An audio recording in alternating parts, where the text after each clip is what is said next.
महाराज नहुस के पुत्र हुए हैं जिनका नाम है अय्यात। बहुत अच्छे राजा हैं अय्यात महाराज।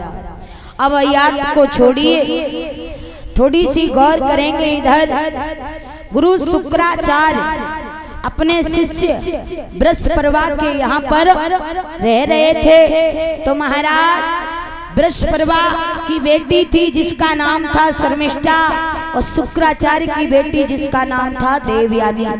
दोनों में बड़ी मित्रता थी। तो एक दिन ये लड़कियां सब अपनी साथ की सहेलियों को लेके सरोवर में स्नान करवे को गई। अब जब नहावे को गई हैं तो सबने अपने अपने कपड़ा उतार के रख दिए और जाके स्नान करने लगी। तब तक हुआ ऐसा, देवर्षि नारद आ गए। नारद आए तैसे सब लड़कियां सरोवर से निकल के भागी और कपड़न के पास आई। जल्दी जल्दी में एक दूसरे के कपड़ा हाथ में पड़ गए, भाई पहन ले। अब देवयानी के हाथ में शर्मिष्ठा के कपड़ा पड़ गए। अब देवयानी ने शर्मिष्ठा के कपड़ा पहन ले। देवयानी ने शर्मिष्ठा ने देखा, गालियां देने लगी, भिख मंगे की बेटी, तेरा पिता मेरे यहाँ भीख मांग मांग के पेट पालता है, तूने मेरे कपड़ों को पहन लिया, तेरी औकात थी क्या? अनेक गालियां दी शर्मिष्ठा ने देवयानी को। देवयानी ने कही कोई बात नहीं बहना, गलती है गई, माफ कर दे। शर्मिष्ठा बोली ये माफ करने वाली गलती नहीं है, इसका सबक मैं तुझे सिखा दूंगी। आगे बढ़ी सभी लड़कियां। मेरे दादा क्या देखा, एक गहरा सा कुआं पड़ा और भाई कुआं में शर्मिष्ठा ने देवयानी को धकेला, मार दियो, देवयानी को कुआं में डाल दिया। अब इधर आ जाओ, शर्मिष्ठा साथ की सहेलियों को लेके अपने घरे आई। अब काऊ लड़की ने काऊ नहीं बताई कि देवयानी को कुआं में डाले आई। सब चुपचाप रही, क्योंकि राजा की बिटरिया रहे, अगर कछु कहती तो वह सबको फिर मारती। डर के मारे काऊ ने कछु काऊ से नहीं कही। अब देवयानी इधर कुआं में पड़ी है। अब इधर आ जाओ महाराज, यार राजा बन गए हैं, घोड़े पे सवार होके और चले महाराज शिकार खेलने। देवयानी कुआं में पड़ी, आवाज लगाई, भैया घोड़े वाले बटोही, हमें इस कुआं से बाहर निकाल लो, हमें इस कुआं से बाहर निकाल लो। महाराज अय्यात ने बात सुनी, कुआं के पास में गए और देवयानी को बताया जाता है, हाथ पकड़ा और देवयानी को अय्यात जी ने कुआं से बाहर निकाल लिया। ये कथा चल रही है ना, ये कथा जो आजकल सोशल मीडिया पे बवाल चल रहा है, उसी की कथा चल रही है, ध्यान से सुनना। महाराज तो देवयानी ने को कुआं से निकाल लिया अय्यात महाराज ने, और अय्याती जब कुआं से निकाल के जैसे ही चले और कई ऐसे अपने घर जाओ, ऐसे मत आया करो, कुआं में पड़ी पड़ी रो रही थी। देवयानी ने कही महाराज मैं अपने घरे जाऊं, मैं तो कहूँ घर है ही नहीं, मेरा तो कहीं घर है नहीं, मैं कहाँ जाऊंगी? अय्यात ने कहा जहाँ से आई हो वहाँ चली जाओ। जवाब दिया बिल्कुल नहीं। आप कहाँ जा रहे? जवाब दिया हम आज जहाँ जा रहे थे काम से वहाँ जा रहे। तो देवयानी ने जवाब दिया महाराज मैं आपको अब जाने नहीं दूंगी। कहना क्या चाहती हैं आप? तो देवयानी क्या बोली महाराज अय्यात से, महाराज थोड़ी देर रुक जाओ, थोड़ी देर, जरा देर ठहरो ठहरो, कुछ कहना है आपसे कि जरा देर ठहरो ठहरो, और तमन्ना यही है अभी मैंने जी भर के देखा नहीं, अभी मैंने जी भर के देखा नहीं है।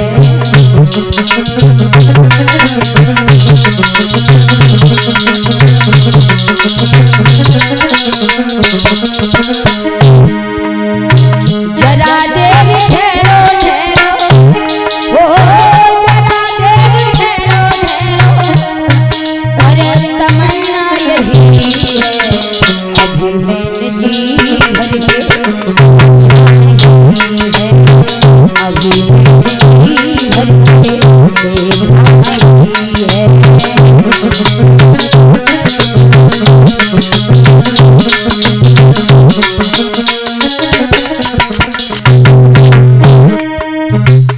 अयात महाराज खड़े हो गए, बोले कहो क्या कहना चाहती हो आप?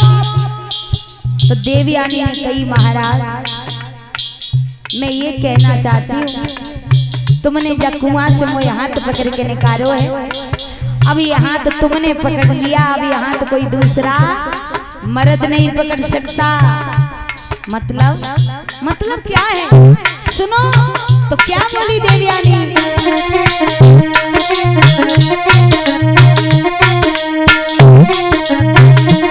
मोई अपनी दुल्हनिया बनाई लियो, सनम ले चलियो।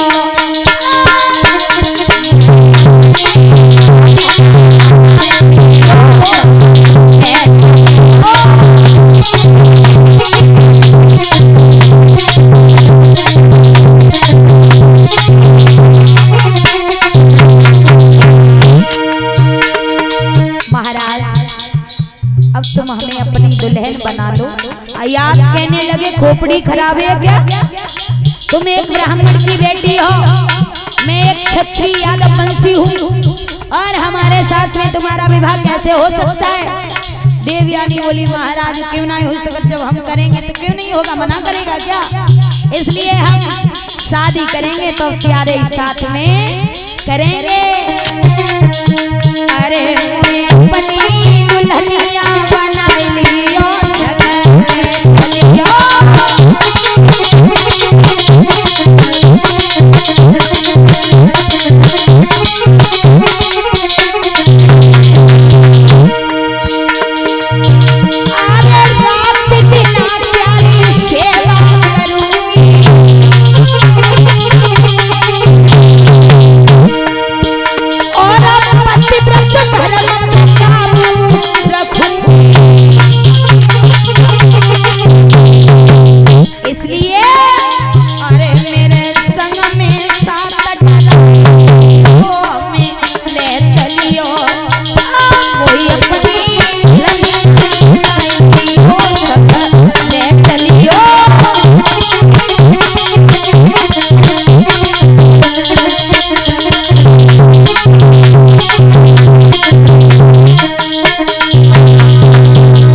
इसलिए हमें अपनी दुल्हन बना लो।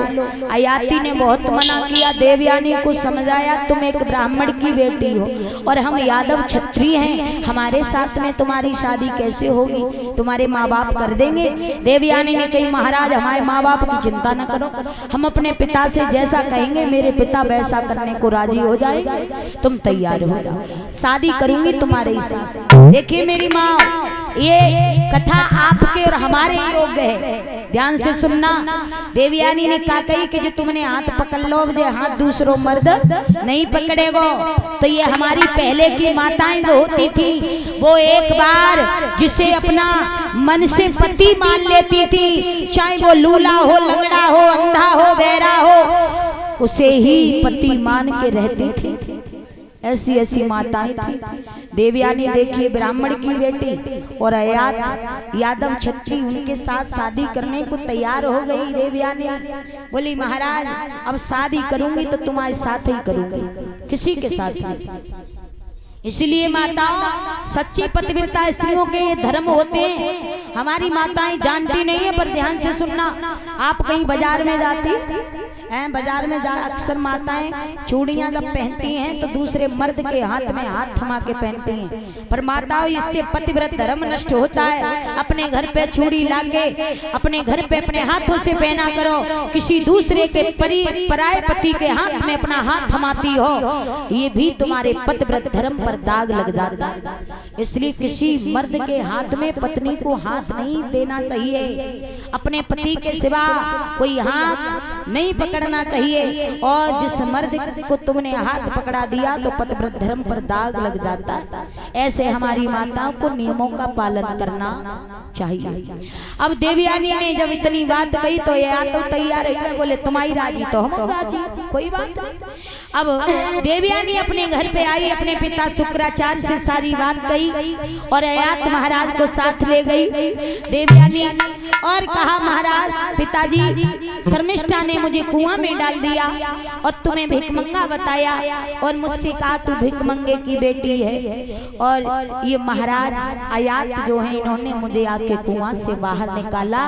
और पिताजी अब मेरी इच्छा ये है कि इन्होंने मेरा हाथ पकड़ा है, अभी हाथ कोई और मर्द नहीं पकड़ेगा। अब देवयानी अगर शादी करेगी तो इन्हीं आयात के साथ में शादी करेगी। शुक्राचार्य ब्राह्मण ने जब सुना तो सोचने लगे मेरी बेटी की खुशी उसमें मेरी खुशी है, कोई बात नहीं, शादी करने को तैयार हो गए। पर कहा बेटी हम यहाँ पर नहीं करेंगे, हमारे शिष्य की बेटी ने हमारा अपमान किया है, इसलिए अब हम यहाँ नहीं रही। शुक्राचार्य बेटी को लेके बृहस्पतिवार के राज्य को छोड़ के निकलने लगे। बृहस्पतिवार को पता चला मेरे गुरुदेव जा रहे हैं मुझे छोड़ के मेरी बेटी के अपमान के ऊपर। तो बृहस्पतिवार ने गुरुदेव से क्षमा मांगी, बोले गुरुदेव आप जाओ नहीं, और अगर आप जा रहे हो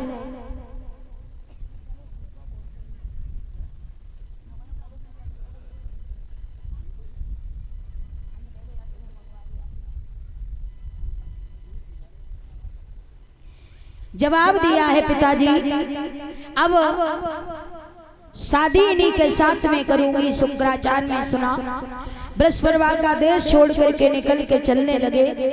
बृहस्पतिवार आया, चरणों में गिर गया, बोले गुरुदेव हमें माफ कर दो, मैं अपनी बेटी के किए हुए अन्यायों की क्षमा मांगता हूँ। लेकिन शुक्राचार्य ने क्षमा नहीं किया। बृहस्पतिवार जब क्षमा नहीं किया तो बृहस्पतिवार ने कहा गुरुदेव चिंता नहीं करो, अगर मेरी बेटी के अपमान से आप शर्मिंदा हो रहे हो तो जाओ, मैं आपसे एक शर्त मंजूर करता हूँ कि मैं आपकी बेटी की जिस दिन शादी होके जाएगी उस दिन मेरी बेटी देवयानी आपकी बेटी मेरी बेटी शर्मिष्ठा आपकी बेटी देवयानी के साथ में दहेज के रूप में दासी बन के जाएगी। जब इतनी शर्त सुनी शुक्राचार्य ने तो इतनी शर्त पे रुक गए। आयात जी को बुलाया है महाराज शुक्राचार्य ने और बताया जाता है अपनी बेटी देवयानी का विवाह शुक्राचार्य ब्राह्मण जी ने क्षत्रिय यादव आयात के साथ में धूमधाम से किया। शादी हुई, देवयानी का विवाह आयात के साथ में हुआ। और उसके बाद जब विदा को नंबर आया तो शर्मिष्ठा दहेज में दासी के रूप में जब गई तो शुक्राचार्य ने अपने दामाद आयात से कहा बेटा ये शर्मिष्ठा दहेज में जो जा रही है दासी बनके, इस पर कभी पत्नी का हक मत जताना, इसे दासी ही बना के रखना। बोले ठीक है। तो महाराज आज देवयानी गई हुआ ऐसा धीरे धीरे समय बीता। शर्मिष्ठा दासी के रूप में गई, देवयानी दुल्हन के रूप में गई और धीरे धीरे देवयानी रहने लगी। महाराज समय आने पर देवयानी के 2 पुत्र पैदा हुए। देवयानी के 2 पुत्र पैदा हुए, यदु और तुर्वस। अब महाराज बहु ऐसो एक दिन देवयानी के महल से आयात बाहर निकल के जा रहे, दरवाजे पे आए। अब देवयानी वो शर्मिष्ठा खड़ी रही। शर्मिष्ठा ने हाथ को इशारा करो महाराज तक आओ। आयात आए, बोले कहो दासी। बोले दासी मत कहो, लेकिन एक बात सुनो, मैं आपसे एक प्रश्न कर रही हूँ, आप मेरे प्रश्न का जवाब दे दो। कहीं करो, कहीं ये बताओ जो दूल्हे की शादी में दान दहेज आता है उस पे अधिकार किसका होता है? अब तो आयात को मुंह बंद। शर्मिष्ठा ने कहीं चुपचाप क्यों खड़े हो, उत्तर दो, आंखों में आंखें डाल के बात करो, बताओ जल्दी। तो कहीं उस पे अधिकार तो दूल्हे का होता है। एकदम से शर्मिष्ठा ने जवाब दिया, फिर क्या तुम्हारे एक फूटी या दोनों आंखें फूट गई?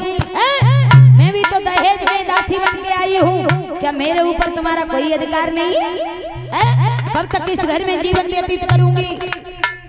देव शर्मिष्ठा के प्रश्न में फंस गए आयात महाराज और 22 दिन से शर्मिष्ठा को दासी न समझ के बल्कि पत्नी समझ के रखने लगे, पत्नी का दर्जा देने लगे।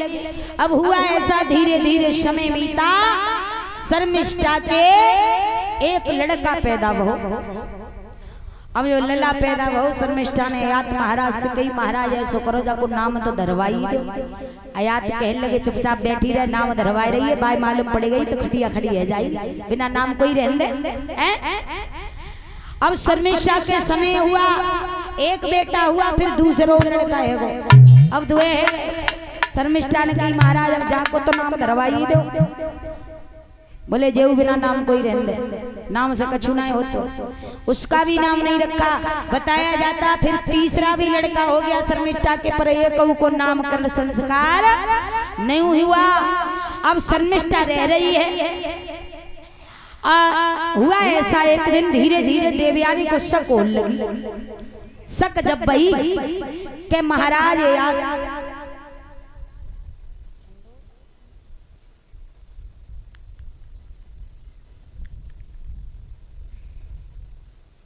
महाराज याद देवयानी को लेके रोजाना टहलने के लिए जाता है शाम को।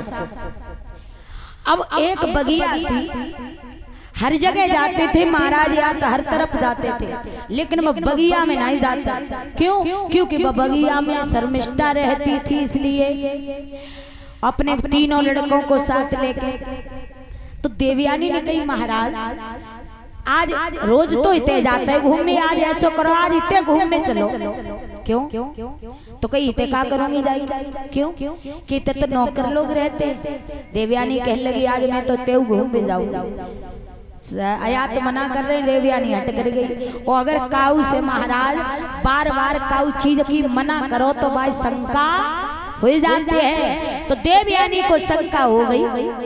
अब देवयानी ने कही महाराज तुम जाओ चाहे मत जाओ, पर मैं तो आज उते ही जाऊंगी घूमने, चाहे तुम कछु करो। देवयानी नहीं मानी। अयात महाराज सोच लगे अब नहीं मानेंगी। देवयानी जा रही आगे आगे, भजत भाई उन्हीं के पीछे पीछे अयात जा रही।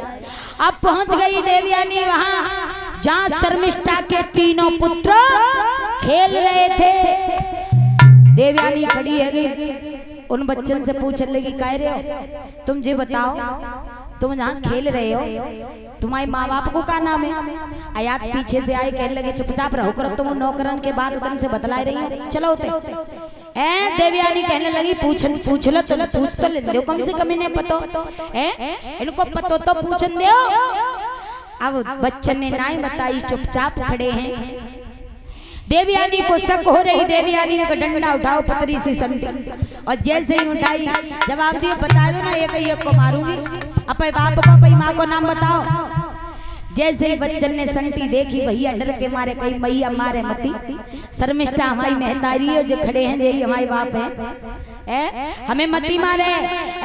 देवयानी ने सुना पैरों तले जमीन धस गई, मुंह पे धुए लगा जहाँ पे तीन है गए उदासी बन के आई। अरे भैया पैरों तले जमीन धस गई, देवयानी आग बबूला हो गई और उन्हीं पायन दौड़ के अपने पिता शुक्राचार्य के पास में गई। पिता शुक्राचार्य को सारी बात बताई। तो शुक्राचार्य ने जब सुना कि मेरे दामाद ने मेरी आज्ञा का उल्लंघन किया, तो शुक्राचार्य ने क्रोध में आके अयात महाराज को श्राप दे दिया कि तुम्हारे ऊपर अभी बुढ़ापा आ जाए, तुमने हमारी बेटी के साथ ऐसा धोखा किया। अब महाराज यात वहीं पे पहुंच गए। महाराज यात के ऊपर बुढ़ापा आ गया, गर्दन हिलने लगी। तो महाराज शुक्राचार्य से कही वैसो करो पिताजी, अब तुमने श्राप तो हमें दे ही दो है, लेकिन अब हमें जेऊ बताए दो बुढ़ापो हमाओ अब जाए वो कैसे, हम पे जवानी कैसे आएगी। ध्यान रखना आज ब्राह्मण देव ने सुना तो कहा तुम्हारे 5 बेटा है, अपने 5 बेटों को बुलवाओ और उनसे कहो कि कोई हमें अपनी जवानी दे दे और हमारा बुढ़ापा ले ले। आज उन 5 बेटों को बुलवाया।